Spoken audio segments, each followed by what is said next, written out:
Testing.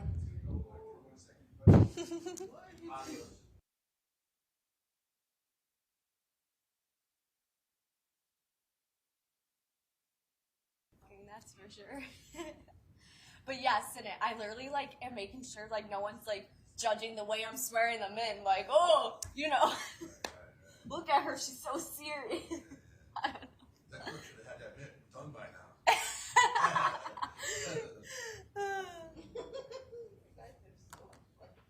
Do you see the comments about them saying like, "Oh, she needs to go out for a smoke," talking about Judge Murphy?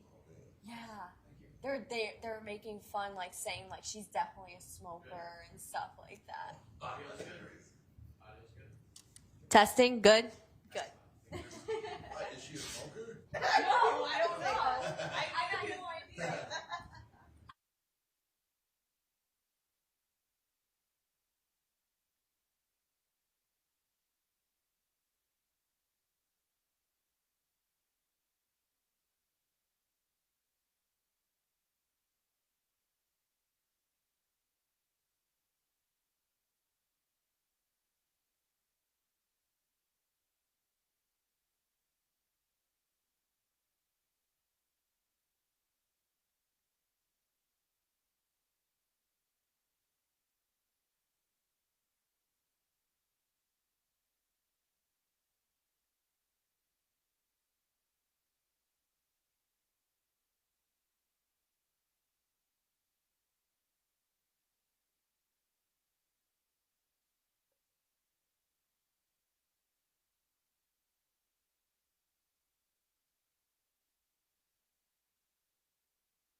The Honorable Judge Murphy presiding. Good morning, Your Honor. Good morning. Good morning, everyone. Thank you. All right, we are here today to resume the trial of State of Connecticut versus Jose Morales. I'll ask counsel to please place your appearances on the record. Well, Your Honor, Supervisory Assistant State's Attorney Howard Stein. Good morning, Your Honor. Mark Durso, Senior Assistant State's Attorney. Good morning, Your Honor. Edward Gavin from Mr. Morales, who's seated to my left. Good morning. Good morning, everyone. Before I bring the jury in this morning, are there any preliminary matters to be heard by the court? No, Your After Honor. the state, Your Honor. You're all set? Okay. So, Madam Clerk, please bring in our jury.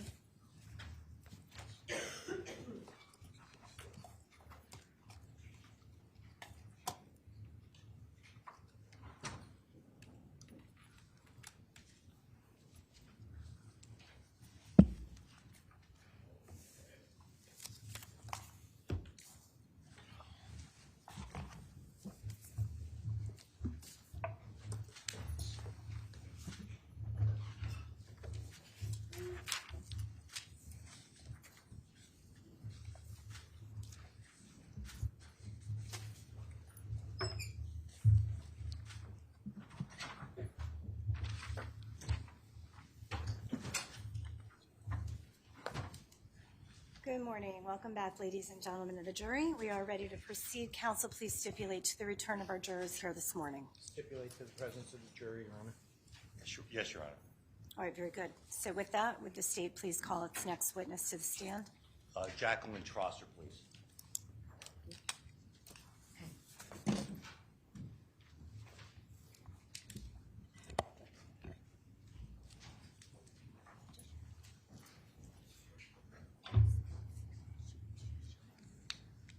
No.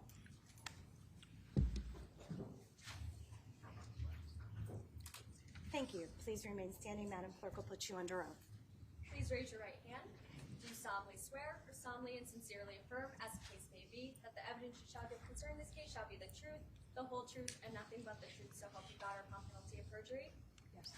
Please state your full name, spell your last name, and state your business address for the record, please. It's Jacqueline Tresser, Trosser, and it's 65 Main Street, Ansonia, Connecticut. Okay, thank you. You may be seated. Thank you.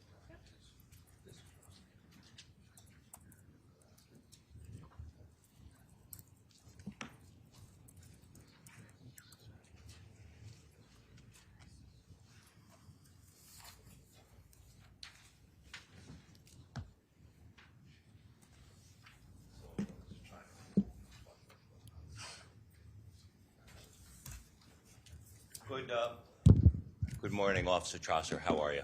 Good, thank you. First of all, a couple things. That microphone in front of you does an awful job amplifying, so if you can kind of pull yourself up and get your voice into that mic so we can all hear you. Very good. So, can you tell us who are you employed by? The City of Ansonia, And in what capacity? a patrol officer. And again, your voice really, Sorry, a patrol officer. thank you. How long have you been a member of the Ansonia Police Department? 17 years. And can you tell us a little bit about your background, your training and experience?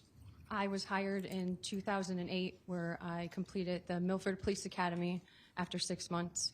I still remain as a patrol officer now. I'm a field training officer, which provides me ability to train the new officers coming in. I'm on the bike patrol, and I am also certified to dispatch. Okay, let's talk about that last thing that you told us about. Tell us what goes into your ability to be a certified dispatcher. You have to be trained and certified on the 911 system. You have to be certified in Collect, which is the state system. And do you hold those certifications? Yes. Can you tell me, I want to call your attention generally to December of 2019. Were you employed by the Ansonia Police Department on that date? Yes. Or in that time frame, I'm sorry. I now want to specifically bring you to December the 1st of 2019. Do you recall, were you working for the City of Ansonia Police Department on December 1 of 2019? Yes. In what capacity? I was dispatching that evening. Okay. So let's start first by acclimating ourselves to days of the week. Was December 1st of 2019, was that a Saturday? I started at 11 p.m. Saturday night. Okay. And did your shift go over into the early morning hours of Sunday? I'm sorry. Do I have the dates right? 12/1. Right. So I'm sorry. What time did you start working? 11 p.m. And what was the date that you started to work? Would it have been November the 30th? Yes. Okay. So that was Saturday, November the 30th. Correct. Okay. At 11 p.m. Yes. And that your shift goes over through the midnight hours and it becomes Sunday now, December 1. Correct. And were you working the Ansonia 911 dispatch center during your shift? Yes. Were you working with anyone else besides yourself? Myself. Does on occasion, will other members of the Ansonia Police Department during the course of a shift come into the dispatch center? Yes, they do. So it's not unusual for somebody else to be in there with you. Yes, they can come in. So I want to call your attention to now Sunday morning, so approximately 3 hours into your shift, just before 2 a.m. in the morning. Do you recall getting a 911 call? Yes. Now let's stop there for a second and explain to the ladies and gentlemen of the jury when a police department, are they called like a PSAP center? When a police department receives a 911 phone call, what does that do on your end of the call? It's a different type of ring than the landline. Okay. And it's a different system, different phone. All right. Is there any computers attached to it? Yes. And do you receive any information with regard to anything pertaining to the call? Yes, you can see a phone number. You can see a location of where the phone is, depending on what type of phone it is. If it's a landline, it will come back to the address. Sometimes cellular phones will come in an area of it, or it comes back to a cell tower. Okay. Now, with regard to this particular 911 call that you received shortly before 2 a.m. on December the 1st, did it show up as a landline call? No, it did not. Did it show up as a cellular call? Yes. Did it come back and give you a precise location of where the phone was originating from? It came back to a cell tower. Okay. And do you recall where the cell tower was? South Cliff Street in Ansonia. All right. And when you, did you answer the 911 phone call? Yes, I did. And when you answered the 911 phone call, can you just generally describe in your own words the course of what you heard? I answered by saying, Ansonia 911.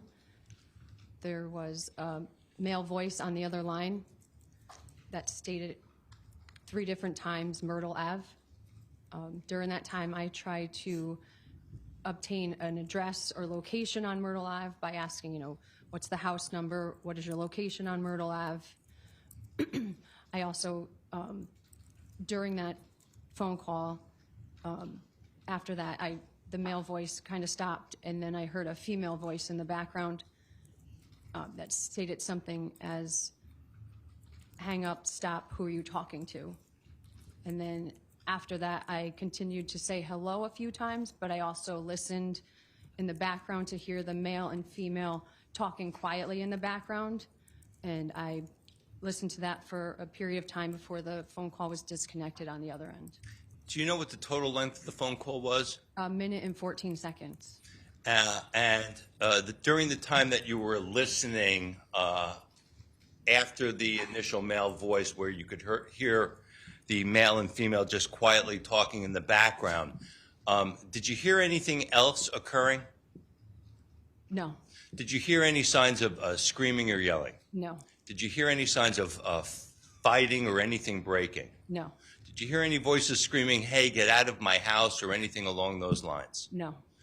Did you hear anything that sounded like physical violence in any way? No. Are you aware, first of all, going back for a second, the male voice that said, I think you said Myrtle Ave 3 times, did you make any observations with regard to the voice? The male's voice was slurred a little. All Yes.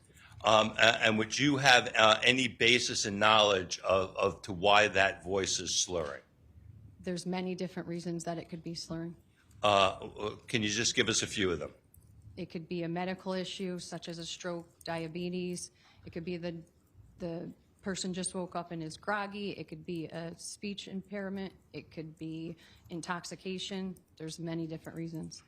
So are you sitting there and assessing the quality of the person's voice, or are you trying to ascertain what assistance they need? I'm trying to obtain what assistance they need. Now, with regard to these 911 calls, does the city of Ansonia record these calls when they come into the dispatch center? Yes, they do. Prior to coming into court today, did you have an opportunity to listen to any 911 calls? Yes, I did. And did you listen to the 911 call, which is the subject of what we're discussing here now? Yes, I did. And when you listened to it, did it sound to be a fair and accurate representation of the 911 call which you remembered participating in on December 1 of 2019? Yes. And I'll offer this at this point, Your Honor. Okay, Attorney Gavin.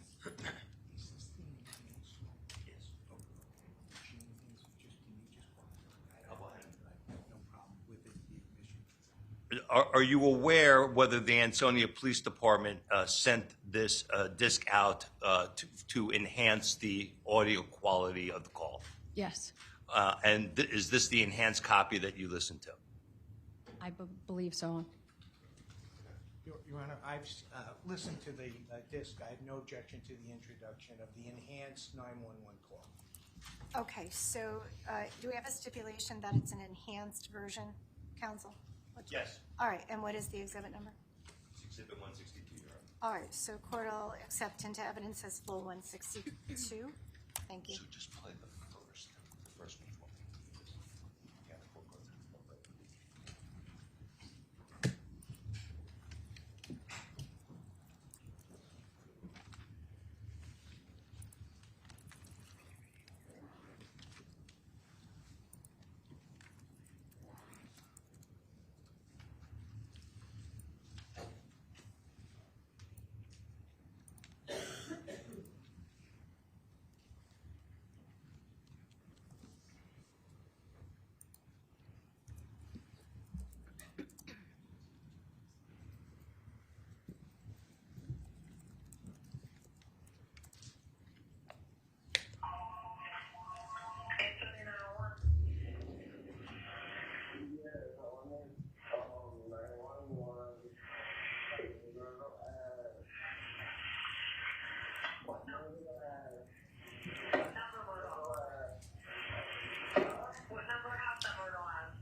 When the call ended, did you terminate the call?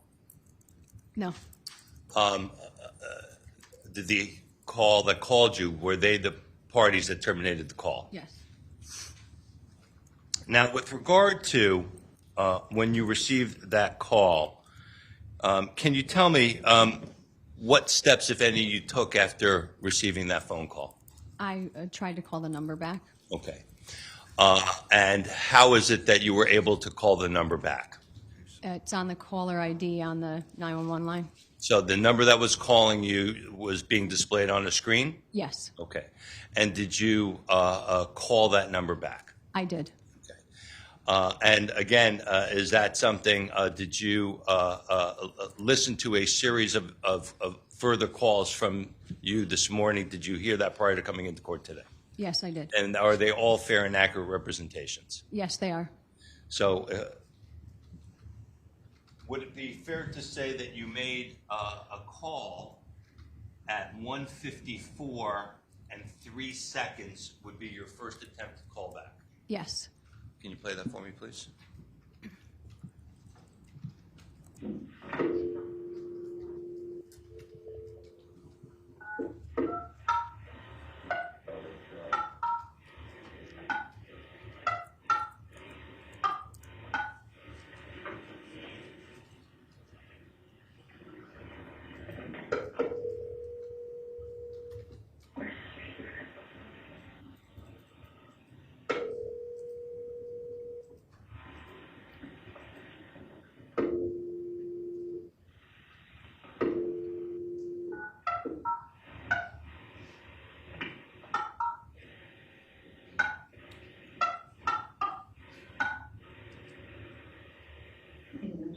Tower, it's on Cliff Tower.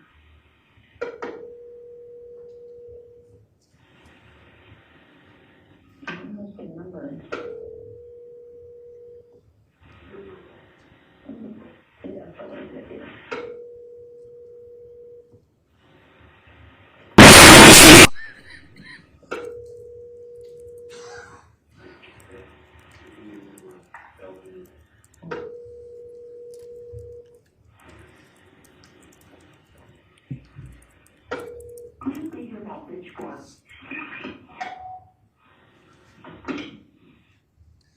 So, in that clip, Officer Trosser, first of all, we heard a set of dialing. There was 2 rings. Then the call terminated, and the second dialing in that clip. Can you explain that for us, please? The first one, I believe I dialed the wrong number, so I hung it up, and then I called the correct number back. So at 1:54 in the morning, you called somebody else's phone totally unconnected to this? Possibly.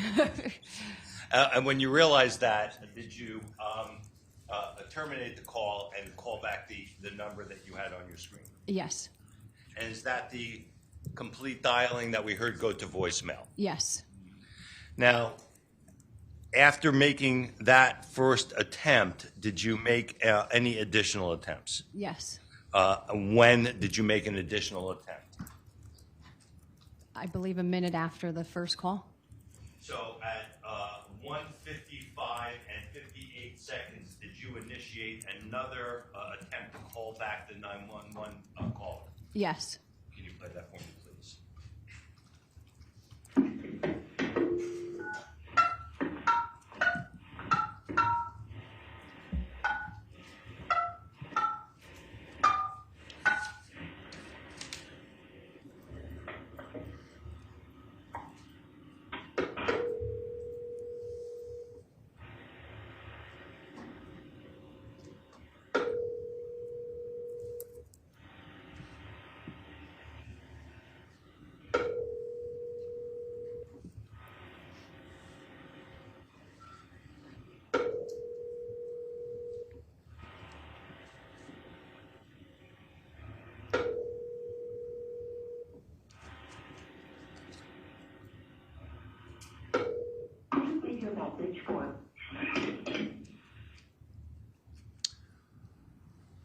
Did you terminate that call at that point?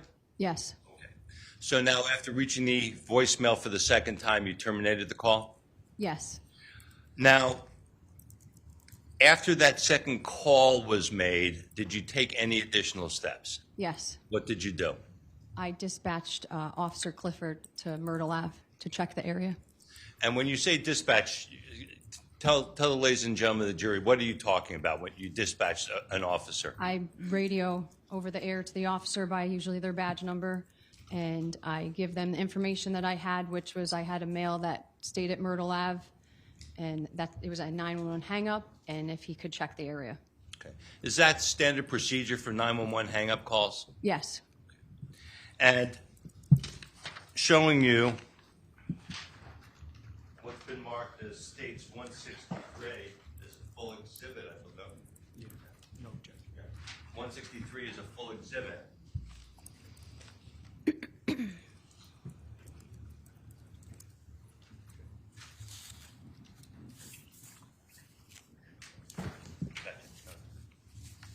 Can you tell me, Officer Trosser, whether you recognize generally what this document is? And you have a screen in front of you as well. If It's not on. is there a button, an on button there?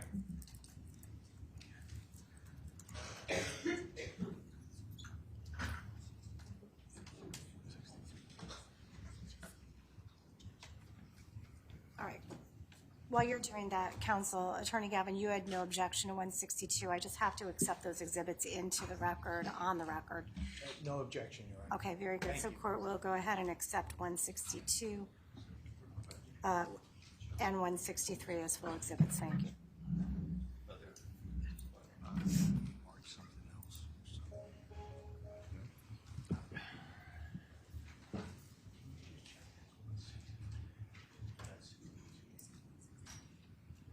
The disc is 162. The DVD disc is 162. Disc is 162. Do you mind to run out? Yes. Okay. So do you generally recognize what this is? Yes. What do you recognize it to be? They're called CAD cards. We punch a card for every call that we receive. All right. And so, first of all, can you tell, does this appear to be the call which you have been testifying about? Yes. And it says location, I see Myrtle Ave. What do the 5 zeros mean? It just means the street. Okay. Well, if you had a house number, would there be a house number there? Yes. So why then the 5 zeros? Because I didn't have a house number. So all you had was a street named Myrtle Ave? Yes. And other than that, it's showing that it was December 1st of 2019, and we have some information down here at the bottom. Is this what the radio car was receiving? Male caller stated Myrtle Ave before hanging up on the 911 line, and no answer on callback. Officer reports area check clear. Is that a summary of the event? Yes. So now I see a box here that says dispatch. Is that December 1 of 2019 at 1:59 a.m.? Yes.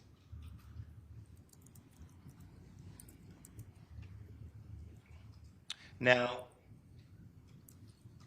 you testified that the second 911 call,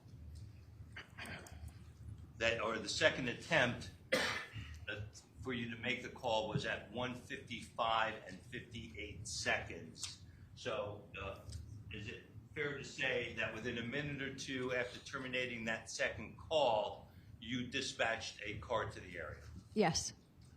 And after you dispatched the car to the area, did you take any further steps yourself?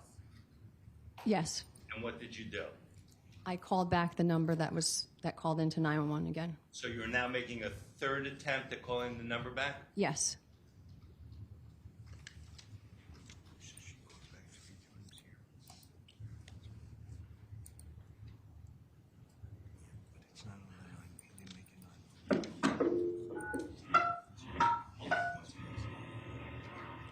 So now, does this appear to be you placing the call on December 1st of 2019 at 2:03 and 41 seconds? Yes.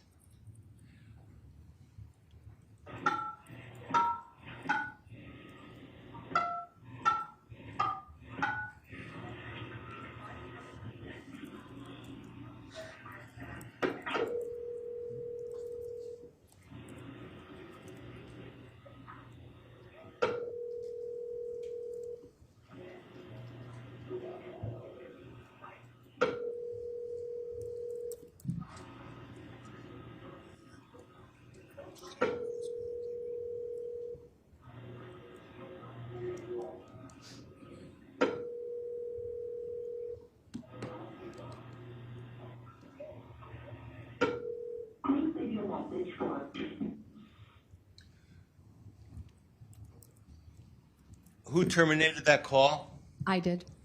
Because you reached voicemail once again? Yes. I'm showing you what has previously been marked as stage 161 as a full exhibit.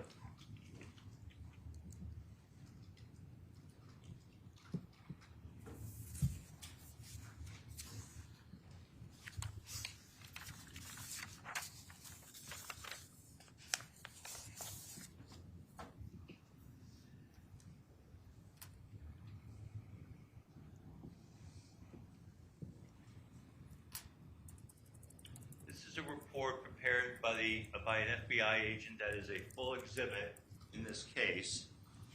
Can you tell me, do you see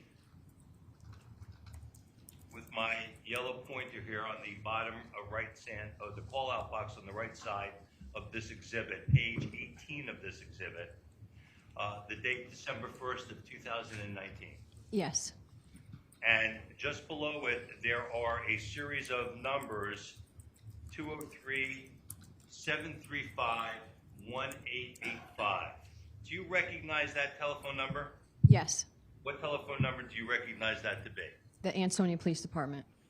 So, does this record appear to correspond with, at 1:54 and 33 seconds, this phone seems to be receiving an incoming voice call from the Ansonia Police Department? Yes. And again, at 1:55:21, another incoming voice message received from the Ansonia Police Department. Yes. And again, at approximately 1:56, another incoming voice message being recorded from the Ansonia Police Department. Yes.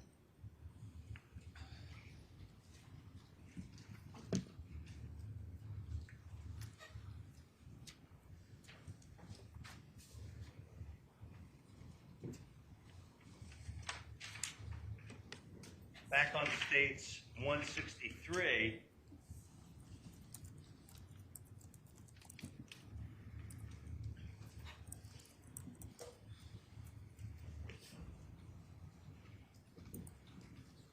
you indicated earlier that you dispatched a radio car at 1:59, and can you tell us what this next column, what this means? Is that the officer en route to the call? So the officer's acknowledgement that he has the assignment and is en route to the call? Yes. And can you tell me what the next column means? When the officer arrived in the area. So the officer acknowledged the call and arrived in the general area within the same minute? Yes. And what's this last column referred to? It means that he cleared the call, that he's no longer on the call. So it took him about 2 minutes to clear the call. Yes.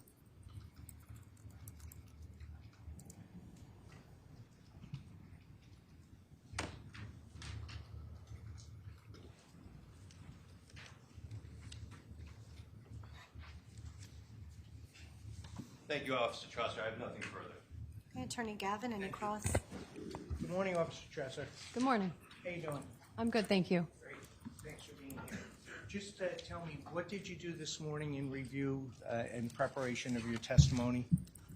I listened to the 911 call in the 3 times that I tried to call back. Okay. So you listened to it, and did you review the call log report that we just saw? Yes. Okay, great. You go to work on Saturday, November 30th, and you're working the 11 to 7 shift. Is that correct? Correct. Okay, great. So the first call, which was the 911 call that came in to you, looked like it was about 1:52 in the morning. Is that correct? Correct. Right? And that call was 1 minute and 14 seconds. Correct. Okay. And do you know the phone number that call came in from? Not offhand. Okay. As part of this investigation that continued, did you learn that that was Jose Morales' cell phone? Later on, yes. Okay, great. So at the time when somebody, withdrawn, that evening at 1:52 a.m. when the call came in, were you able to determine that it was Mr. Morales' cell phone, 203-809-2849, that made that call? Not that night. Okay, so when the call comes in, I just want to make sure I understand. I think you told us if it was a landline phone call that came in, you'd be able to track the number back. Is that correct? Yes. Right. Or to the location. To the location? Yes, Sure, yes. yeah, wherever the landline is. But if it's a cell phone, the only information that the dispatcher would have back at 911 would be a cell tower location. Yes, or sometimes it will come up in an area too. In an area, right? Yes. It's not tied to a specific location like a landline. Correct. Okay, great. So you had the call at 1:52 a.m. and that do you have an enhanced 911 system with fire, ambulance, and police at Ansonia back in 2019? I don't remember if we had what we had. If it's been changed, so I don't remember when Sure. it got changed. Yeah, the 911 systems are always always changing as the technology improves, but that's okay. So your dispatch, and I just want to go through this slow with you. You get the 911 call, and there's a separate line from the Ansonia PD at 203-735-1885 versus 911. Is that correct? Correct. Okay, but the first call that is the exhibit that we listened to, that was a 911 call, correct? Yes. And that's automatically recorded, is it not? Yes. Sure, okay. And just so we get this out of the way, that call, you're aware that the call that came in was enhanced, the audio was enhanced so we could hear it better? Yes. Yeah, okay. And I know you didn't do that. You're right, you didn't do that, but it made it clearer for us and the jury to be able to go ahead and hear the call. Yes. Okay, great. So the call comes in at 1:52 a.m., and we heard the 3 times Myrtle, Myrtle, Myrtle, right? Yes. Okay, and I know that that was your voice, the female voice on the call, responding to Myrtle, Myrtle, saying what number, what number, what number. Yes. Okay, great. And then I thought I heard you say that you continued to listen on the call for about 1 minute and 14 seconds. Is that correct? I was on the call for 1 minute and 14. Yes. Great. And while you were on the call, not your voice, but did you hear a female voice on the call at that time as well? Yes. Okay. And you told us, I think you said, that the male caller that had called, in your words, was the voice was slurred. Yes. Okay. Tell us what you mean by that. It wasn't clear, I would say. It was slurred. Okay. I would think, correct me if I'm wrong, but when you're assigned to dispatch on 911, you get all sorts of calls, correct? Correct. Right? You get people, there's an emergency and people are very excited, correct? Correct. Okay. And you may have my dog ran out the back door, calm, cool, and collective calls. Yes. Right? And then sometimes you have calls of people that can be under the influence of alcohol or drugs as well, correct? Yes. Right? That sort of happens every day on shift, correct? It's not unusual. I couldn't say every day, but yes, it happens. Yeah. Okay. That's something in your career, and I don't know how long you continue to dispatch, but that is not an unusual event, correct? Sure. Yes. Sure. Yeah. Okay. So let's just go back to the call, just so we're clear. So the call comes in at 1:52. Myrtle. It speaks for itself. We're not going to go through the whole call.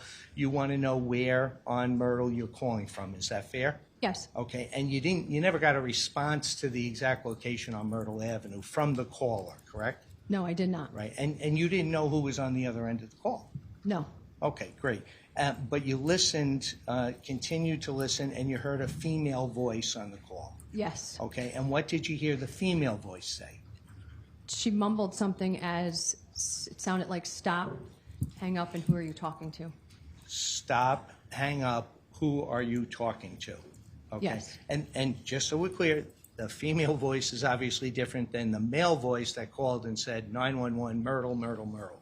Yes, different. Right. Two different people. Yes. Okay. And then so that call was about a minute and 14 seconds, and then my understanding is the call was terminated by the caller. Is that correct? Yes. You didn't hang up on that. No. Okay. So now you have this call. You have two people, Myrtle, Myrtle, Myrtle. You don't know what it's about, but it's a 911 call, so it could be a emergent situation, correct? It could be, but I can't assume. Right. You wouldn't know because you didn't have enough information based on the call.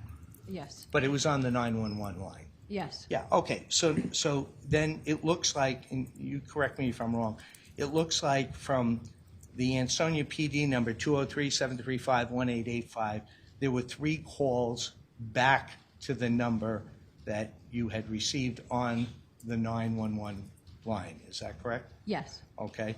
And it looks like the call came in at 1:52. I'm not going to go into the seconds, okay? But it looks like Ansonia PD called back at 1:54, 1:54, and 1:56. Is that consistent with your recollection? I can't tell the exact time. I'm not sure right now. I Okay. mean, But as you there's a said, lot of times right now. 5 years ago, okay? I'm with you. But you, as you sit here, and I know you're prepared to testify today, you recall that there were 3 calls that came back from the Ansonia PD to the number that had originally called the 203-809-2849 number.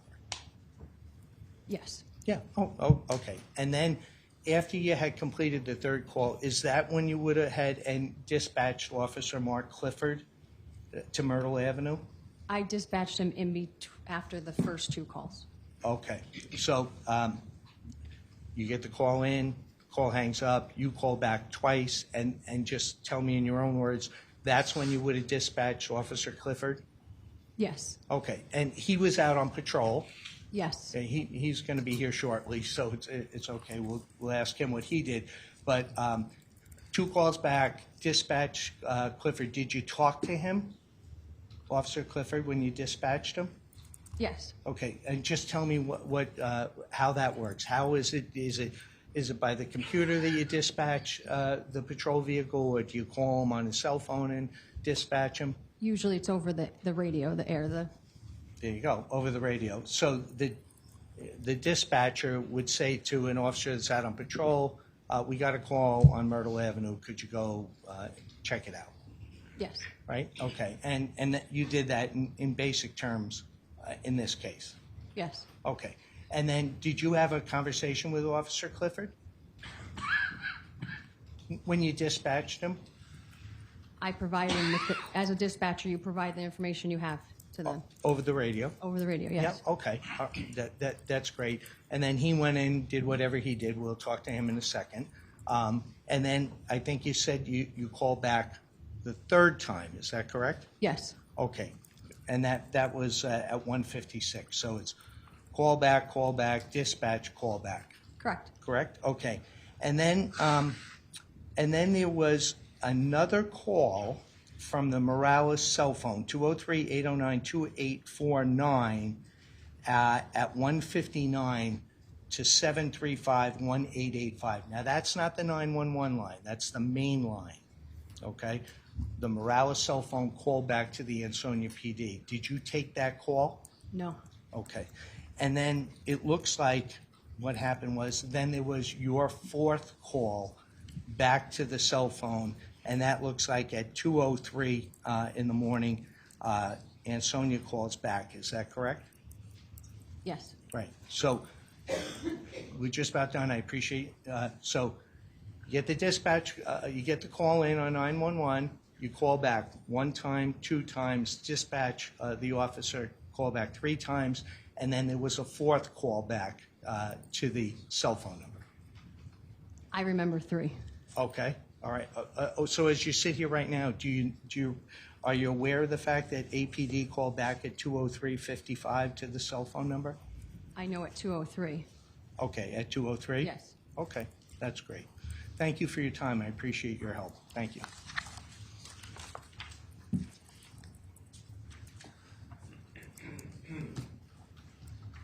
Officer Trosser, first of all, Gavin was asking you about types of phone calls you receive. I think his scenario went something along the lines of some people can be excited when they call, some people, the dog ran out the back door, and they can be calm.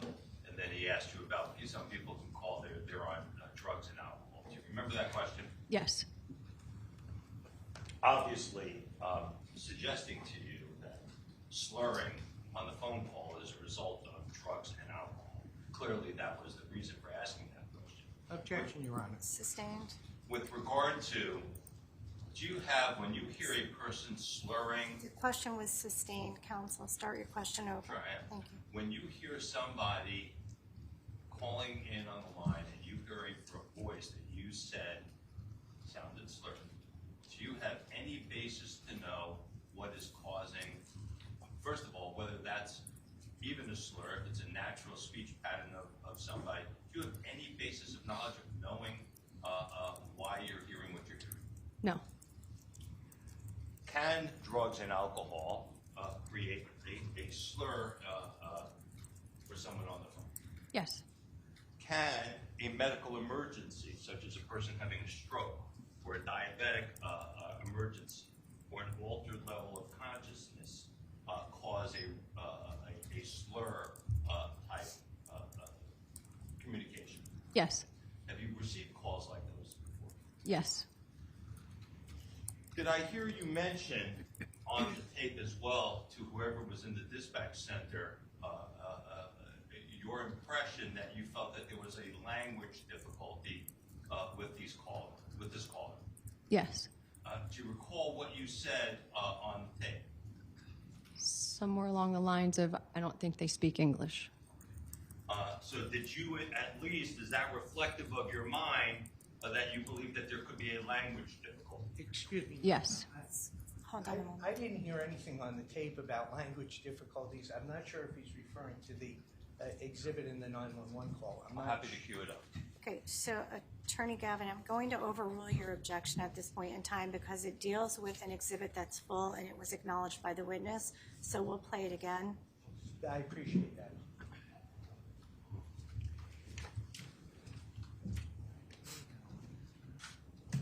So would this comment come after the speaker stops speaking and when you are listening to what's occurring in the background? Yes. And do you speak with another officer? Yes.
Did you hear your voice? Yes. Did you say, I don't think they speak English? Yes. Thank you. You're welcome.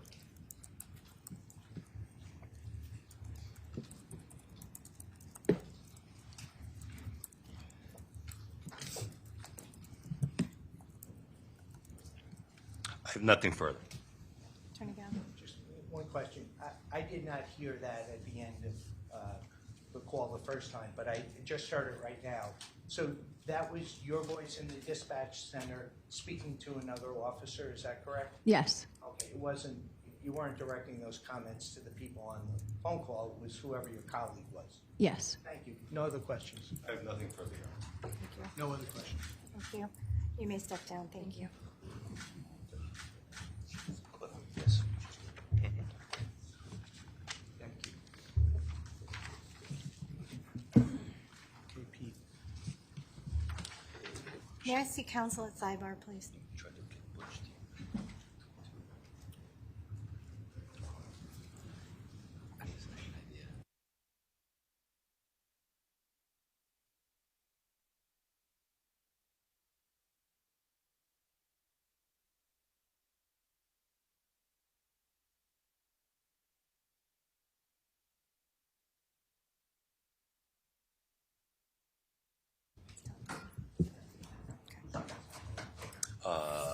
Clifford. All right, the state would like to call their next witness, please. Okay.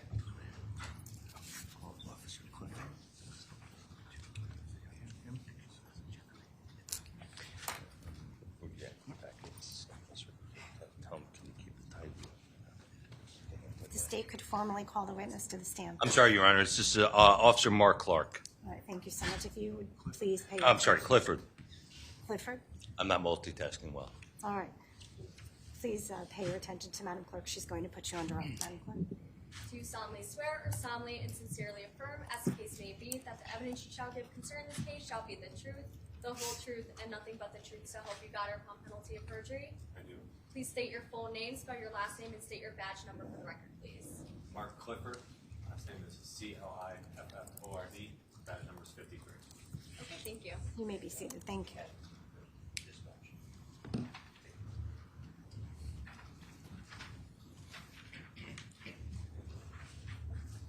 Good morning, Officer Clifford. Good morning. Can you tell us, first of all, who are you employed by? I'm employed by the Ansonia Police Department How long have you been a member of the Ansonia Police Department? since 2012. And can you tell us a little bit about your background, your training, and your experience? Yes, I graduated from the Police Academy in 2012. While on patrol, I was a field training officer where I trained other officers when they were hired. And since then, I have been promoted to the position of detective. I want to call your attention to the time frame of December of 2019, where you employed by the City of Ansonia Police Department in December of 2019. I was. I want to call your attention specifically to the shift that would have started on November 30th of 2019 into December 1st of 2019. Were you working that shift? I was. And what time would you have started on November 30th? That would have been 11 p.m. at night. And then, so is that considered third shift or overnight shift? Correct. And so would have this been a Saturday into a Sunday? Yes. Now, I want to call your attention to approximately 2 a.m. early Sunday morning, December the 1st of 2019. Were you working at that time? Yes, I was. And do you recall, what was your assignment that evening? My assignment was the patrol east side sector. Would that include the area in and around Myrtle Avenue in the city of Ansonia? Yes, it would have. And shortly before 2 a.m., do you recall where you were? Yes, And where were you? I was on Main Street. And where is Main Street in proximity to Myrtle Ave? It is approximately, I'd say about a half mile west of Myrtle Avenue. And when you received, did you receive a dispatch in and around 2 a.m.? Yes, I did. And what was the nature of the dispatch? It was a 911 hang-up. And what steps did you take once you received that dispatch? Once I received that dispatch, I then proceeded to the area of Myrtle Avenue. Can you pull forward to that mic a little bit? Thanks. Once I was dispatched, I proceeded to the area of Myrtle Avenue. Did it take you very long to get there? No, maybe a minute or so. And when you got into the area of Myrtle Ave, Can you just generally describe the overall nature, or let's say length, of Myrtle Avenue? It's approximately a half-mile long.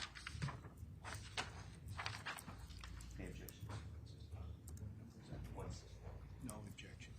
Your Honor, I've seen Exhibit 164. I have no objection. All right, court will accept into evidence as full states number 164. Thank you.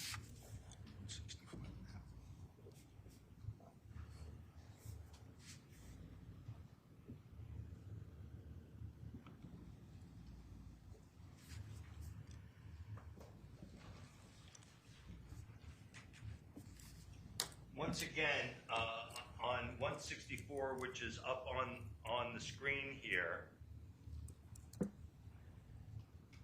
I trace with this highlighter from the left side of the photograph down and along this roadway, working from left to right,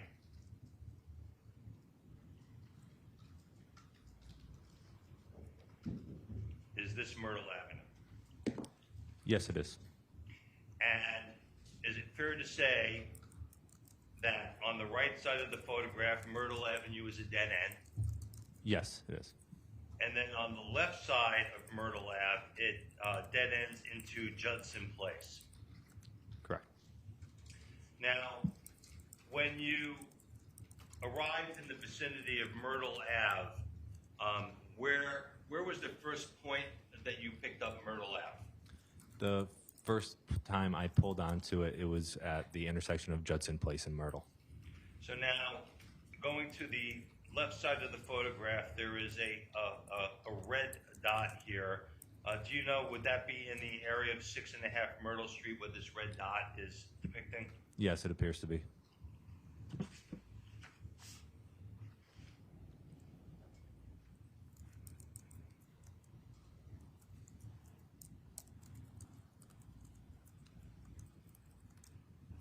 Are you generally familiar with the roads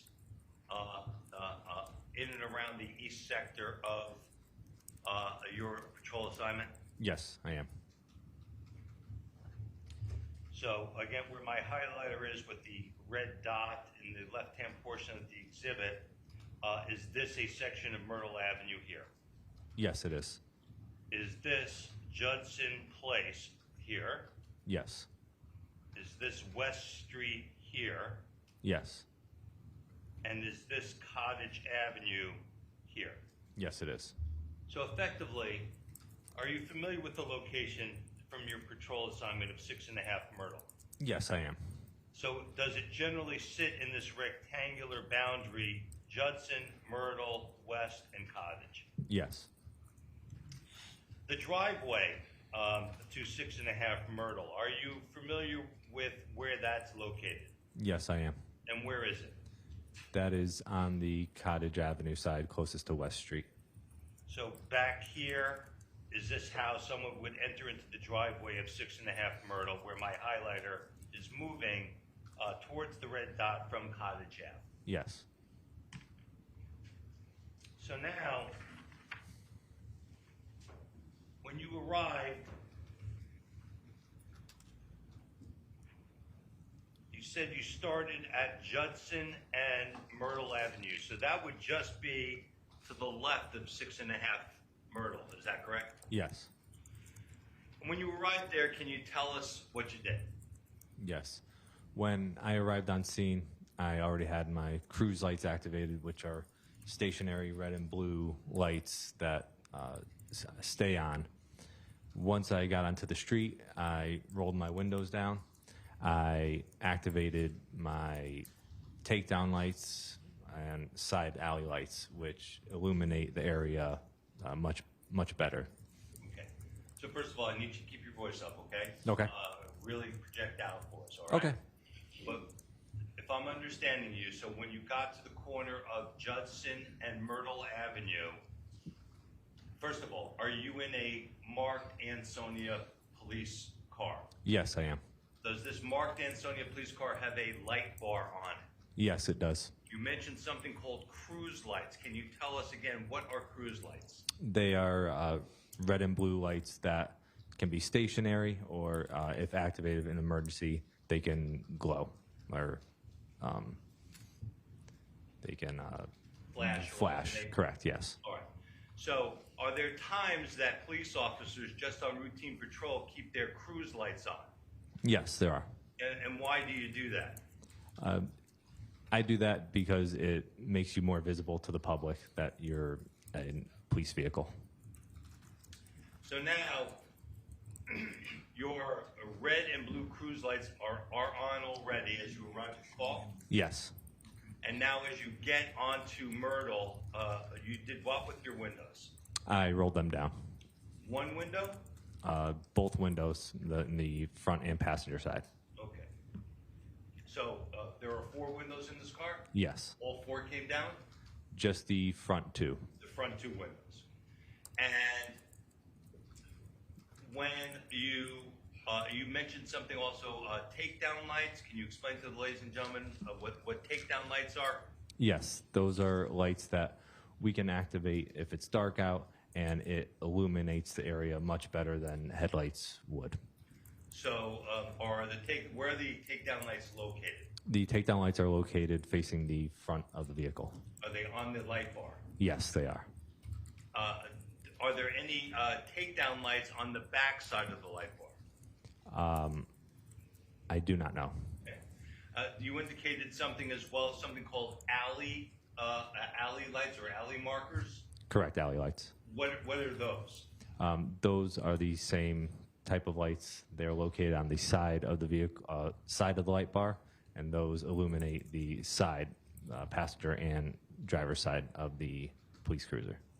And again, are these lights, are they used to assist law enforcement officers when they're out of the car to illuminate areas where they're working while it's dark? Yes. Would you say they're bright? Very bright. So now, if I'm understanding you correctly, you've got red and blue lights on, you've got at least your car headlights are on, you've got your front takedown lights on, and you've got your alleyway marker lights on, all on the light bar in a marked Ansonia police car. Have I understood that correctly? That is correct. And you have your windows down. Correct. What do you do when you arrive at Judson and Myrtle? I informed the dispatcher that I arrived on the scene. And from there, what happened next? I then proceeded to drive slowly down the street. So now, as you're driving slowly down the street, you are almost immediately in the vicinity of 6.5 Myrtle. Yes. Would it be fair to say that you continued that slow crawl all the way down Myrtle Ave? Yes, I do. From one end to the other? Yes.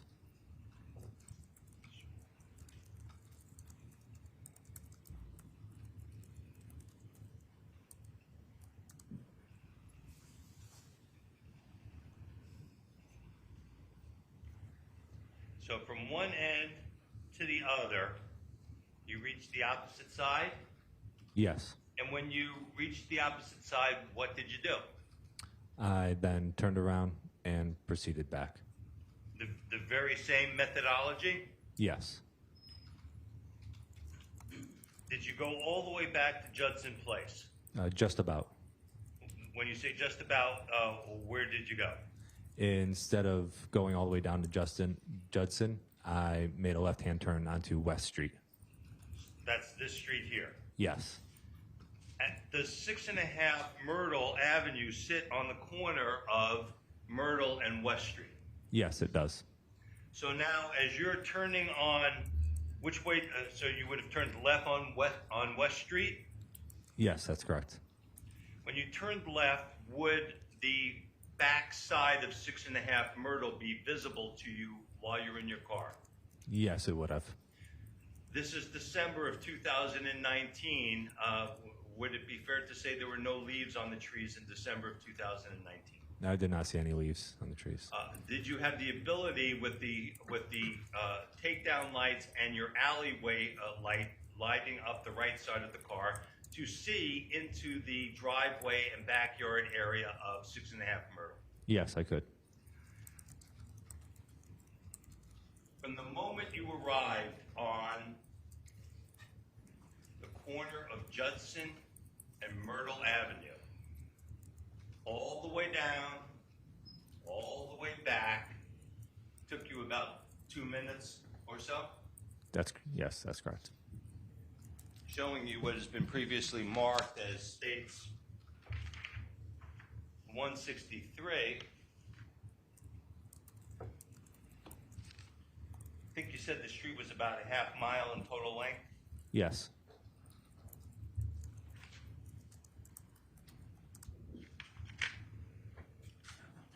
Is it fair to say that dispatch shows you arriving on scene at 2:02 a.m.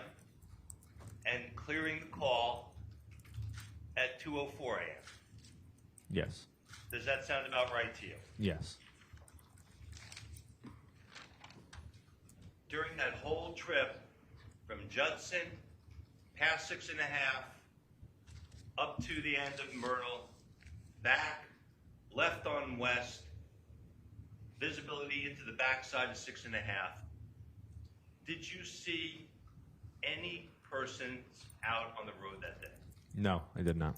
Did any cars pass you on Myrtle Avenue at 2 o'clock in the morning on that early Sunday morning? No. Did you see any activity at all? No. Did you hear anything at all? No, I did not. Did anybody come out and say, I need assistance? No. Your car was lit up like a Christmas tree, right? Yes. I have no further questions. Attorney Gavin. Hi, officer. Hello. Could you give me a map here, please? How are you? Doing well, thank you. Okay, just a few questions for you. Yes. Thanks. Who dispatched you? That was Officer Tresser. She was working dispatch. Did you just see her? Yes. Yeah, she just left. Yes. Right? Okay, great. Officer, you want to, can I use the Elmo? Yeah. All right. Mr. Mestri? Your Honor, I'm going to use Exhibit 164. right, This is thank- the map. Thank you. Put that up there, Pete. Thank you.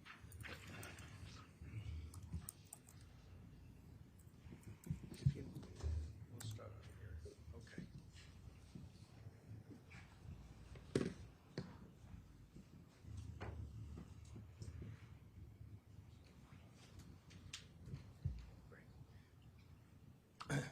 Third shift, you come to work on Saturday, the 30th at 11 o'clock, correct? Yes. You get in your patrol car and you're assigned a sector, is that correct? Yes. Okay. And then you go out on patrol, correct? Yes. Right, you weren't a detective at that point, you were a patrol officer, is that fair? Yes. Okay, so you're out on patrol, the shift starts at 11 o'clock, and when was it that you were contacted by dispatch approximately? That was approximately 2 a.m. About 2 a.m., okay. And dispatch, did they indicate to you that they had received a 911 call from Myrtle Avenue?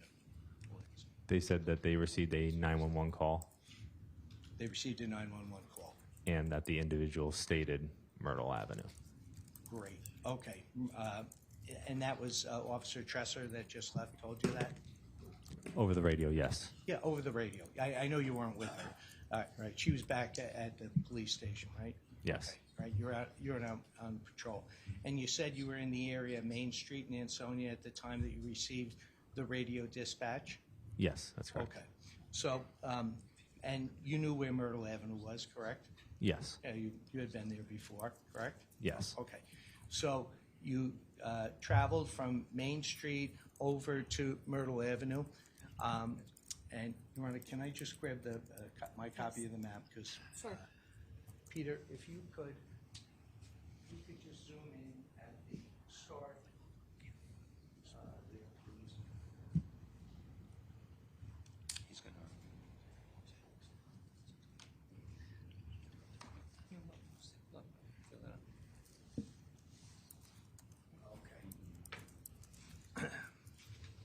Thank you, sir.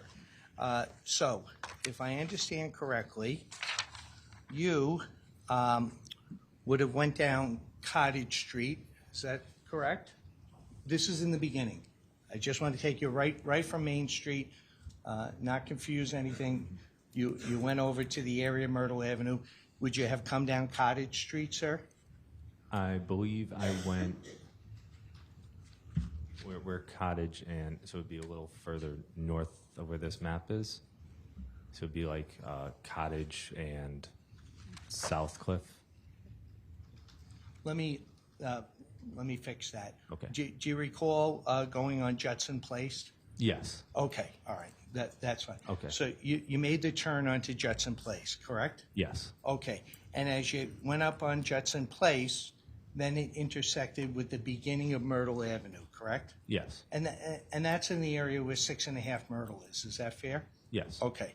And you indicated, I believe on direct, all right, Peter, can we just, yep, we have that zoomed in. So you went on Judson Place, and then you made the right-hand turn on Myrtle, and you passed 6.5 Myrtle. Is that correct? Yes. Okay. And then the next intersection was West Street. Is that correct? Yes. Okay. And then you would have continued on Myrtle, correct? Yes. Okay. And Myrtle, that's a residential area, is it not? Yes. Houses on both sides of the street. There's commercial establishments as well, correct? Yes. Right. You know, like Santini's Pizza is there, for example, correct? Yeah. Yes. You're familiar with that, right? Okay. Now, Peter, if you could just slide that along. So you went along, right there's good. Okay. You went along Myrtle, and Myrtle has a bunch of intersections with neighboring streets, correct? Yes. Okay. And I think you told us that you traveled along, you would have passed what's marked as Santini's Pizza, correct? Yes. Okay. Well, that's great, Pete. All the way down Myrtle, correct? Correct? Yes. Following Mr. Mestry's pen? Yeah. And then Myrtle Avenue sort of turns up to the left? Yes. Okay. Thank you, Peter. Doing fine. Just continue along on Myrtle. And then it looks like it intersects with Hunter's Lane. Yes. Okay. And then it goes up the hill at that point, correct? Yes. Okay. And it goes all the way up into an area, and it eventually becomes a dirt road, does it not? Yes, it does. Okay. So how long approximately, I know you didn't have your stopwatch out, I get it. How long did it take approximately from the time that you turned on Judson Place on the beginning of Myrtle all the way up to where the dirt road is? I would say that took probably about a minute and a half. Yep, okay, that's fine. And you said you didn't see any traffic and you didn't see anyone that flagged you down at that point, correct? Right. Great, okay. And then did you turn around up where the dirt road is at the end of Myrtle Ave? Yes, I did. Sure, okay. And you didn't change anything with the lights or anything in the patrol car, correct? No. You just basically turned around and came back out of the wooded area, correct? Yes. All the way at the top, and you came back down the hill, correct? Yes. Yeah, okay. All right, Peter, continue, please. And then you went back into the residential neighborhood, correct? Yes. Yeah, okay. And you continued down through the residential area. Let's stop right there, Pete, okay? And you hit the side streets like we see in the diagram here, Beaver Street and then Garden Street, right? You would have passed all of those? Yes. Yeah, okay. And you weren't driving that fast, I take it? No.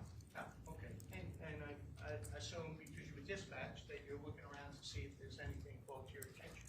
Yes, that's correct. Okay. And then you pass Santini's Pizza Palace, and then you're heading back to the area of 6.5 Myrtle. Yes. And at the time that you were dispatched here on December 1st, 2019, 6.5 Myrtle didn't mean anything to you because it wasn't identified as a location of interest by dispatch. That's correct. It was just Myrtle Avenue. Correct. All of those houses and all of those businesses that are on Myrtle Avenue, that's what you were directed to go ahead and patrol. Yes. Great. So now you come back, and you hit the intersection of West Street, Yes. Okay, and I think you told us you made the left on West, okay? And then you went down to Cottage, correct? Yes. Okay. So from the very beginning, when you turn, that's great, when you turn onto Judson Place and you made the right-hand turn on Myrtle, and 6.5 was right there. It's located on the grid marking, the designation there. And then you went past 6.5 to West, and then all the way down. You were only in front of the area 6.5 Myrtle for a matter of seconds. Is that correct? Yes, that's correct. Okay. And then when you came back, sir, you know, you went all the way to the end, dead end, you turned around, came back, you went on West Street. You never circled back and went in the area 6.5 Myrtle, the front of 6.5. Correct. Okay. And when you came down West Street and it hit Cottage, you didn't go up the driveway, the backside of 6.5 Myrtle, did you? No, I did not. And then, is that when you would have cleared the call with dispatch? Yes. Okay, and just tell us what cleared the call means. That means I informed the dispatcher that I found nothing in the area and that I'm clear for the next call. Okay, so did you go back to the Main Street area? I believe so. Yeah, that's a busier area than up in the residential area of Myrtle and Cottage and Judson. Correct. Yeah. Okay. Thank you, Your Honor. Thanks for your time. I have no other questions.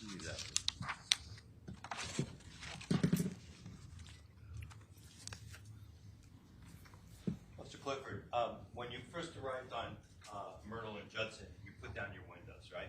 Yes, I did. Why did you do that? Because I'd be able to hear if anything was, if anyone needed any assistance better. When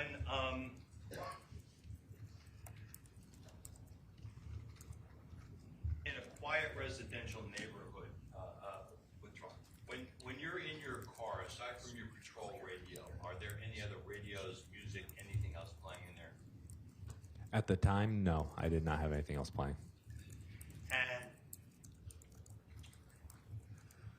based on your experience of patrolling this neighborhood, others like it, at 2 o'clock in the morning, from within your patrol car with windows down in December, if you heard a screaming or yelling, is that something you believe you would hear from within your patrol car? Objection, Yes. Your Honor. Calls for speculation. Sustained. It's based on his experience, Your Honor, and it goes to why he puts his windows down. Whether or not he would hear screaming or yelling calls for speculation. You can ask him if he's had past experience, counsel, but in general, it calls for speculation. Sustained. Have you, when you put your windows down in your car, you're doing so to enable what? To hear better. Okay. Have you been in your car in the past and with your windows down on a similar type of situation, have you been able to detect screaming, yelling, or other types of altercations occurring? Objection, Your Honor. Relevance. Overruled. Yes, I have. Is that the basis for you putting your windows down? Yes, it was. Now, when you, I believe on direct, you said this total street length from up the hill, as Attorney Gavin says, and back down, I think your testimony was it's only a half mile. Yes. Right. So that's a half mile one way and a half mile back. It's not a very great distance, is it? No, it's not. So when Attorney Gavin was asking you about all the side streets that you're passing, or does anything have to do with the amount of time it took you to go from one end, turn around, and come back to the other end? Objection to the form of the question. Overruled. No. And during that half mile one way and half mile back the other way, did you hear any screaming or disputes or yelling or anything that indicated there was a problem when you were on that call? No, I did not. The only Overruled. relevance is 6.5 Myrtle, which he was by for a couple of seconds. Overruled. When you made the left-hand turn on West Street, was it your testimony earlier that Myrtle, 6.5 Myrtle, sits on the corner of West and Judson? I'm sorry, West and Myrtle. Yes. And were you able to see into the back side of that property? Yes. Did you have your window open in the right side of your car? Yes, I did. So now, what would have been about 2 minutes by your dispatch ticket You went by it, traveled up, came back, you cleared the call in 2 minutes. So you left it the first time and were in proximity to it the second time within 2 minutes. Did you hear any noise through your right window, anybody yelling, any sound like any kinds of break-ins, screaming, fighting, anything with regard to when you turned left from Myrtle onto West? Objection to the form of the question. He's now testifying. It's been asked and answered, Your Honor. Overruled. You can answer the question. Do you need me to repeat the question? Please. When you made the left-hand turn from Myrtle onto West with 6.5 on your right side and your window down, did you hear any sounds of any fighting, yelling, screaming, break-ins, anything that would indicate that there is a problem coming from 6.5 Myrtle, which is just to your right side? No, I did not. I have nothing further. Officer, if you had heard screaming, yelling, or commotion in the area of 6.5 Myrtle, you would have stopped the car, correct? Yes, And you didn't do that, correct? that's correct. Can you just look at the map? When you turned, when you came back, right, you went to the end of Myrtle and you came back, and you turned on West Street. You didn't pass the front of 6.5 Myrtle, right? That's correct. And you went down to Cottage. Yes, That just took a couple of seconds. Is that correct? that's correct. No other questions. Thank you, Your Honor. I have nothing, Your Honor. All right, you're all set. You may step down. We're going to take our 15-minute break. Court stands in recess. All rise. Court's in recess.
Our court will note for the record the return of 13 jurors. Ladies and gentlemen of the jury, the court wishes to address you for a moment. So you'll note that one of the regular jurors is no longer with us. We are going to take an alternate juror and use the same procedure we used before to make that alternate juror a regular juror in this case. However, before we do that, I just want to advise you that you should not speculate as to why that regular juror is no longer with us, okay? All right, so Madam Clerk, if you could please ask the appropriate.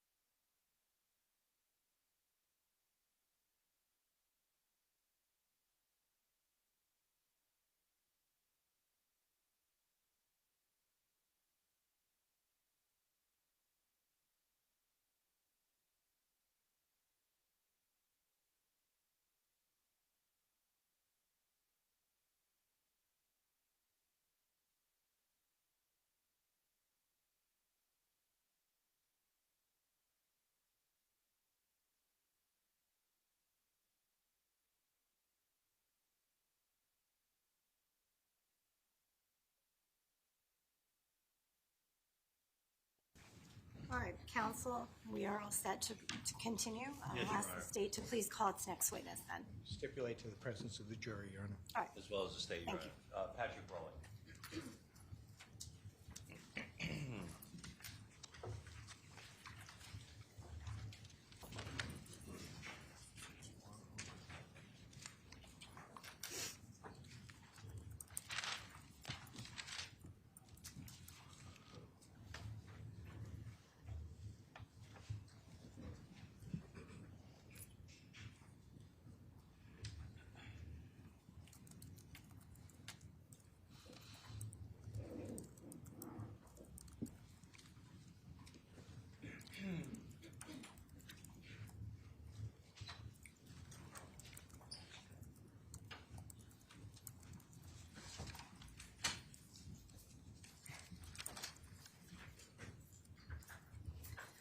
Hi there. Please enter the stand, remain standing, and face Madam Clerk. Thank you. Over here, she's going to put you to oath. It's okay. Please raise your right hand. You solemnly swear or solemnly and sincerely affirm, as the case may be, that the evidence you shall give concerning this case shall be the truth, the whole truth, and nothing but the truth, so help you God, or prompt penalty of perjury? Yes. Please state your full name, spell your last name, and state your address for the record, please.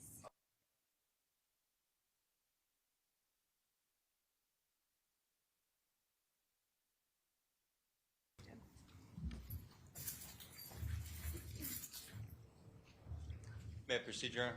Yes. Good afternoon, Mr. Raleigh. How are you? Good, how are you? Good, thank you. I'd like to just start off and ask you, in December of 2019, did you have some type of a connection to Myrtle Avenue in the city of Ansonia? Yes. And what was that connection? My aunt lives there. And where does she live? 6 Myrtle Ave. And had you been to 6 Myrtle Avenue at times prior to this? Yes. Are you familiar with a house next door with the number 6.5 Myrtle Avenue? Yes. Now, can you find me the exhibit number for the side of view of Myrtle Avenue of the house? It would be early on. Now, with regard to, I wanted to call your attention to December the 1st of 2019. It was a Sunday. Do you recall whether you were on Myrtle Avenue on that date? Yes, I was. And were you with anyone else? I was with my wife. And what was the reason for being on Myrtle Avenue on December 1st of 2019? I was going to move a freezer for my aunt. Okay. And that was your aunt at 6 Myrtle Avenue? Yes. And do you recall approximately what time you arrived in the area? I believe it was around 2 o'clock. And do you know approximately what time you left the area? Around 2:30, 2:45. Now, when you were leaving the area at around 2:45, can you tell me whether you, when you left Myrtle Ave, when you left 6 Myrtle Avenue, where was your car parked? In her driveway. Okay. And did you walk to your car? Yes. And when you walked to your car, did you make any observations? Yes. What observation did you make? So when we left out the back of our house, and you walk up her driveway, and as soon as you walk out the back, there's a red house next door, and there was a man standing in the corner. Okay. And I'm sorry, where did you see him standing? In the corner of the house by the garage. Okay. And 1 second, Your Honor. Sure.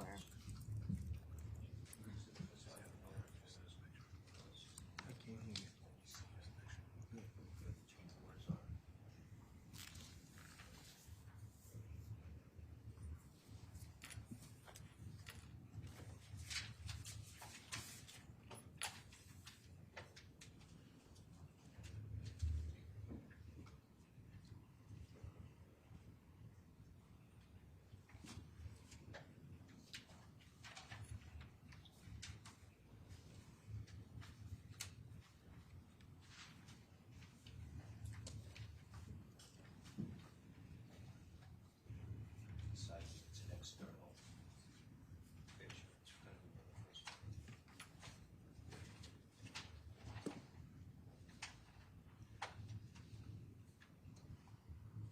That's it.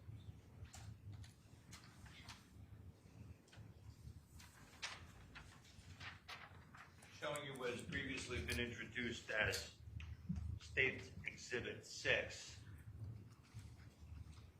And not offering it to you for the snow or any of that, but generally, does this appear to be the building that you're referencing? Yes. And can you just, with using your words, tell me where you saw the individual standing? Yeah, looking at the picture, it's in the right-hand corner. There's a door here, a window, and a door. Can you just, To the right of the door. which door? The door on the right-hand side, not the, yep, This door? yep, So somewhere over here? yep, And the record reflects, Your Honor, at least in State's Exhibit 6, there is a door with a dark window towards the back part of the picture, and my highlighter is just showing to the right of that door. Okay, thank you. Thank you, Mr. Rowley. And with regard to the observation that you made, can you tell us why your attention was called to that person standing there? it was a very windy, cold day, and I think it was snowing or raining, and it was just odd that someone was standing there on his cell phone. It just didn't seem right. Did you make any observations about the person's clothing? I was just wearing a hoodie. And at that time, is that the reason why you took notice of the person? Yes. Had you ever seen that person before? No. Did you, with regard to at least that moment in time, did you take any further action with regard to that individual? No. Did you climb in your car? Yeah. And what happened after that? We went home. All right. At some point in time, did you become aware of an incident that occurred on Myrtle Avenue the weekend that you had visited? Yes. And did you take any steps to contact the Ansonia Police Department? Yeah. What did you do? I just called and told them what I saw. Did they ask you to come to the Ansonia Police Department? No, they actually came to me, I believe. Okay. And when they came to you, did they ask you to do anything? Yeah, they asked me to give a statement and then look at some photos. Okay. Can you describe the process for us as the photos that you looked at? Yeah, they just gave me individual photos one by one, and then once I went through them, I identified somebody and marked my photo. Okay. As part of that process,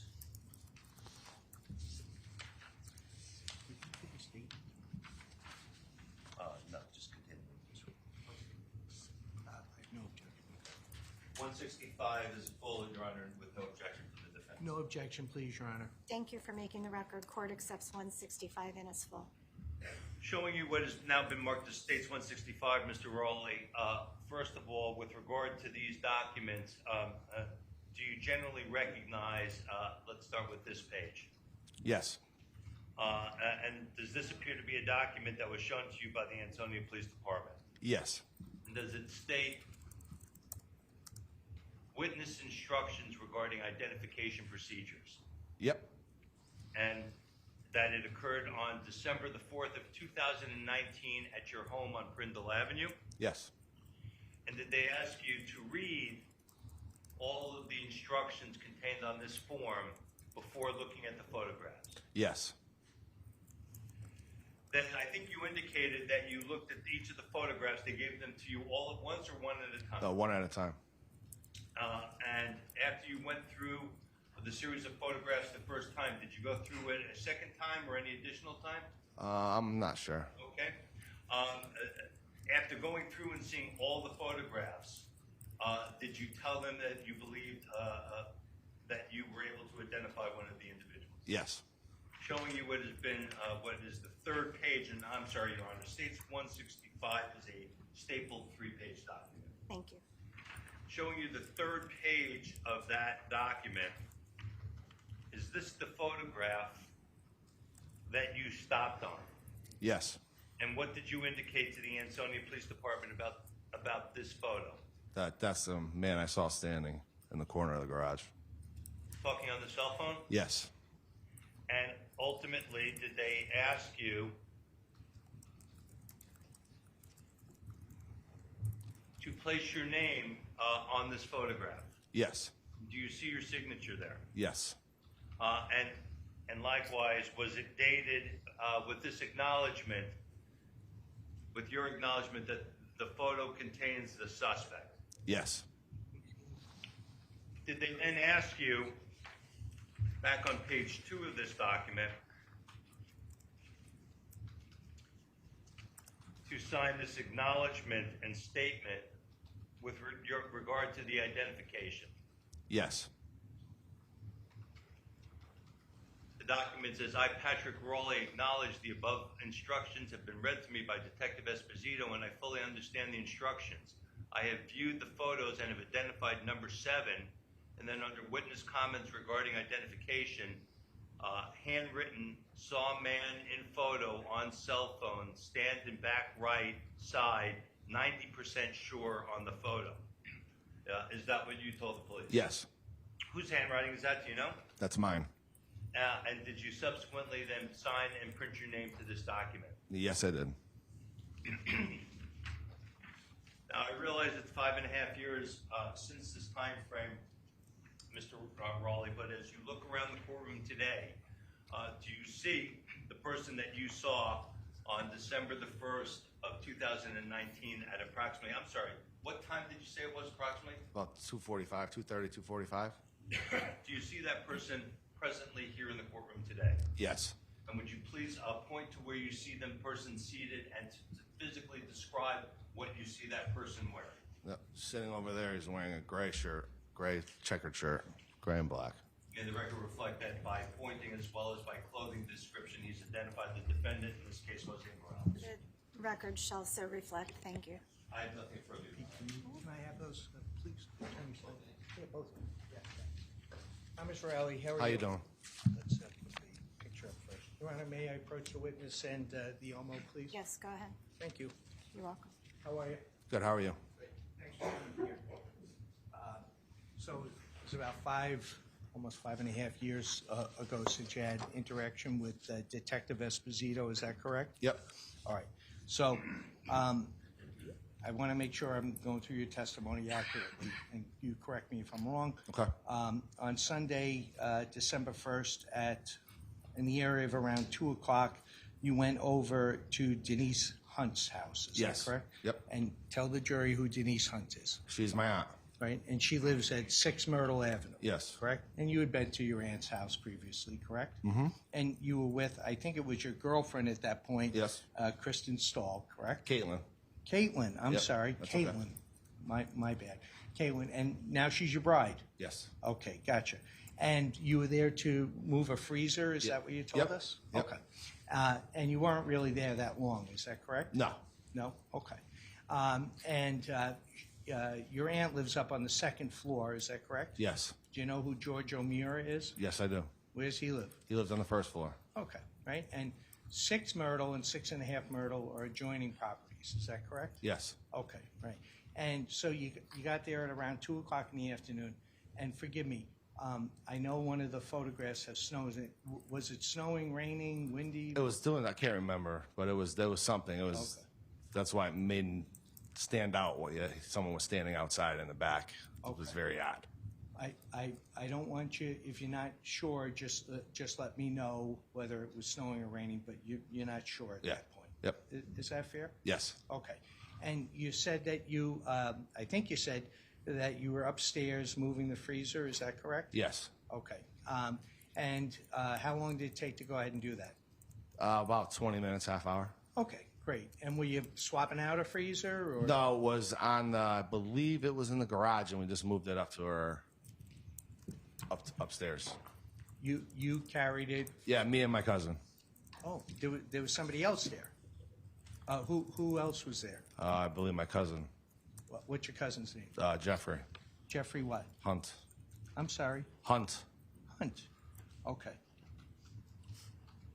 Wouldn't have been nice for your aunt to have you just alone carry the freezer from the garage up to the second floor, right? Okay. And how old is Jeffrey Hunt?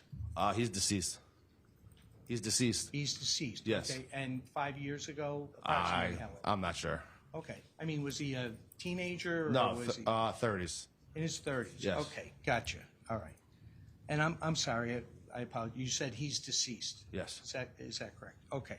So you're at your aunt's. You have your future bride with you. You have your cousin with you. You go to the garage and you move this freezer up to the second floor, right? Yep. Okay. And that took a half hour or 45 minutes? Yeah. Okay, great. And did you have to do anything else in the No. apartment that day? No. No? Okay. Mr. Mestry, could you show us, I think it's marked as Exhibit 6. Can you see that on the monitor right in Yes. front of you? Okay, great. So we know, and I just want to be clear with you, that Exhibit 6, we're not claiming any of that snow was there, okay? Yeah. Because the following day it snowed. So you said that you entered or exited, excuse me, let me start over. I think you testified that you left 6 Myrtle through the back, is Yes. that correct? Yes. And then you came around on the driveway that would have went down to Myrtle Avenue. Yes. Is that correct? Yes. Okay. The driveway sits parallel from this picture. You can see the car, where the car is in this picture. That's our driveway. Okay, good. That's the sort of end in the bottom right-hand quadrant of Exhibit 6 is a car that would have been located Yeah, in the that's driveway. where my aunt's driveway is. Okay, great. And is that where you parked? Yeah. Yep. Yeah, okay, all right, we're doing fine. So you came around the back of 6 Myrtle towards the driveway. You would have got in your car in the driveway to back down to Myrtle Avenue. Is that correct? Yeah, well, I was back in when I parked, so I just would have pulled out. But yeah. Okay, all right. So you backed in originally, and then you would have Yes. pulled out. Yep. Okay. Now let me just go slow here. When the 3 of you left your aunt's house, Just me and my wife left. okay, and Jeffrey Hunt stayed with Yeah, your he aunt. lived there. He lived there with your Yes. aunt. Okay, gotcha. All right. So, but he came there with you? No. Or was he there already? Yeah, he lives there. Okay. Sorry, I don't know. I don't know this. So, when you and your bride-to-be arrived, he was already on site because Yes. he lived there. Yes. With your aunt that Yes. lived upstairs on the second floor. Yes. We're good. Yes. Okay. All right. Great. So, you and Caitlin went ahead and left after half hour, 45 minutes. Is that correct? Yes. Great. And you come down the driveway, and you looked over to the area 6.5 Myrtle. Is that correct? Yeah, well, it's when you come out of her backyard, it's right there. You Oh. come out of the gate and you're looking straight and you see that back corner. Okay, great. And are you familiar with that property at all? Yes. Okay, you know there's a 3-car garage Yes. underneath the apartment? Yes. Yeah.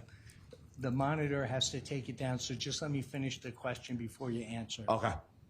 I know you know the answer already. It's very difficult when we both speak at the same time. Okay. Thank you. And you're doing fine. Okay, so you leave, you're familiar with the property, you know there's a 3-car garage underneath 6.5 Myrtle Avenue, correct? Yes. All right. And then I think you told Attorney Stein that on the side of the property, there is a door, then a window, then another door. Is that correct? Yes. and you saw an individual over by the second door closest to the garage at the back of the house. Is that fair? Yes. Okay. And you told Attorney Stein, correct me if I'm wrong, you had never seen that individual before, No. right? How often back in 2019 did you visit your aunt's house? I don't know. It depends. I do a lot of work at her house for her. Okay. All right. So you were there on a regular basis? I would say a regular basis is just if she needs something done, she calls me. I'm the go-to in the family. Oh, okay. It's good to have a go-to. That's right. Right? Okay. So, I mean, would you see your aunt once a month, once a year? Once a month, I would say, is a good average. Okay. Just an estimate, that's all. Yeah. Okay.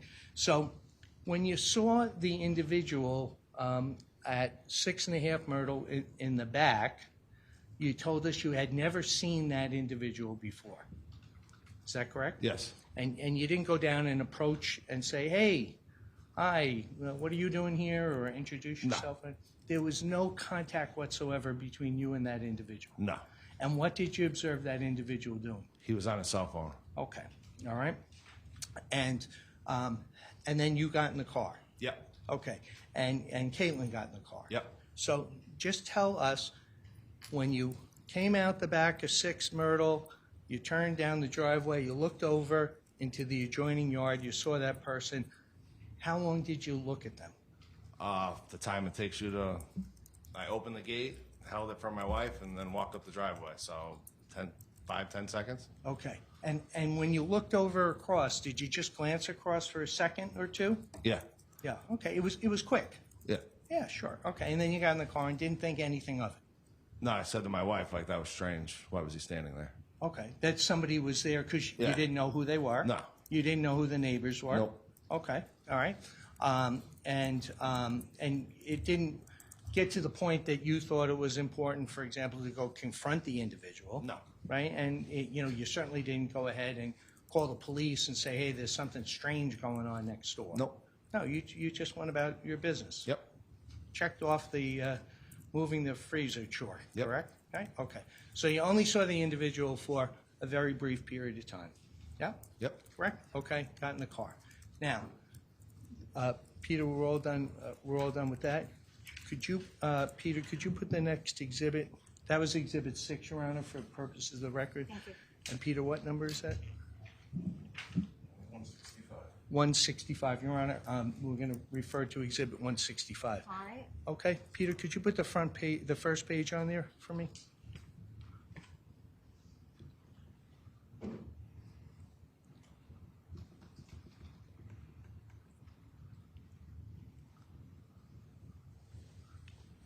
Can you see that okay? Yes, I can.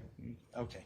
Now, it looks like you went ahead and you interacted with the Ansonia Police Department on the 4th. Is that correct? Yes. Okay. And do you know who Detective Richard Esposito is, sir?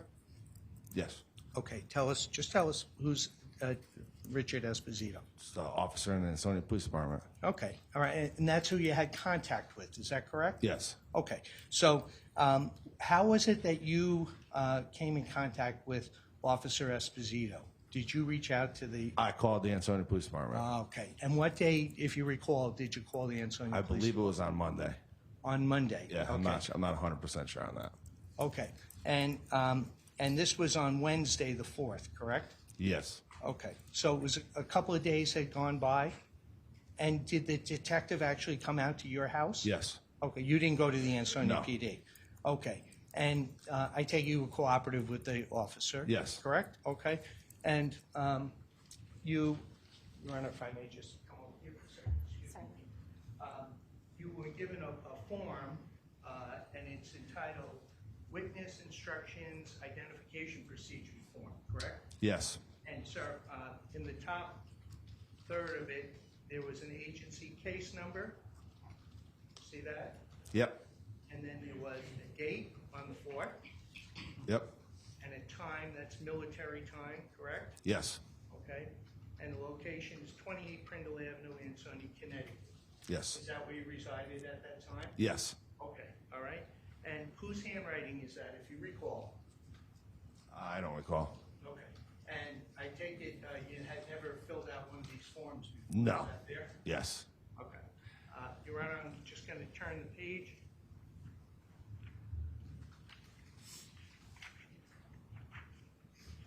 The second page of the exhibit.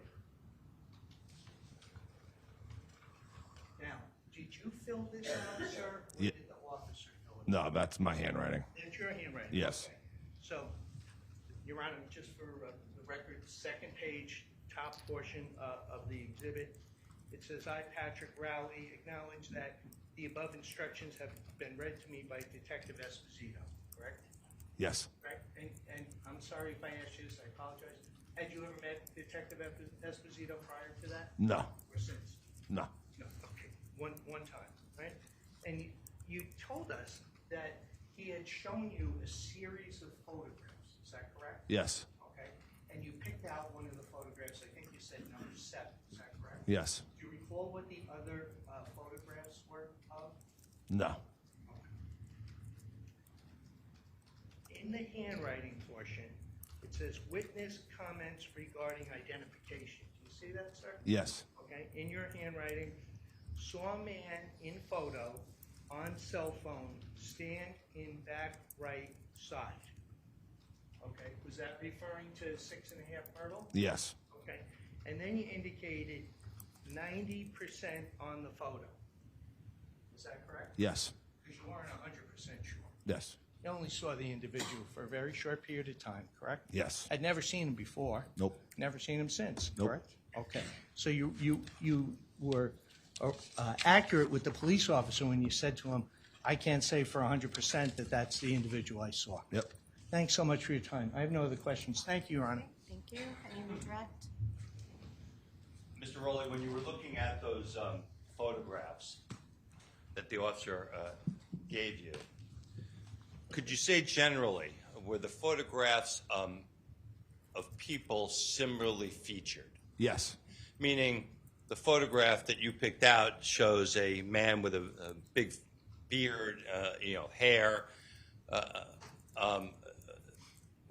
For instance, were there people in this array of African American descent? No. Were there people? I guess the question is that were you shown similarly featured people when you were being asked to look at these photos? Yes. And despite now being shown these photos, of all the photos that they showed you, you stopped on number 7. Yes. And that's when you indicated 90% certain. Yes. And again, out of your own independent recollection, prior to coming into court, did you have an opportunity to review your paperwork that you provided to the police? Yeah. But as you sit here now, do you have an independent recollection of the man that you stated earlier? Is this the man you saw outside? Yes. I have nothing further. No other questions. Thank you, Your Honor. All right, thank you. You may exit. Thank you. Thank you. The state may call its next witness.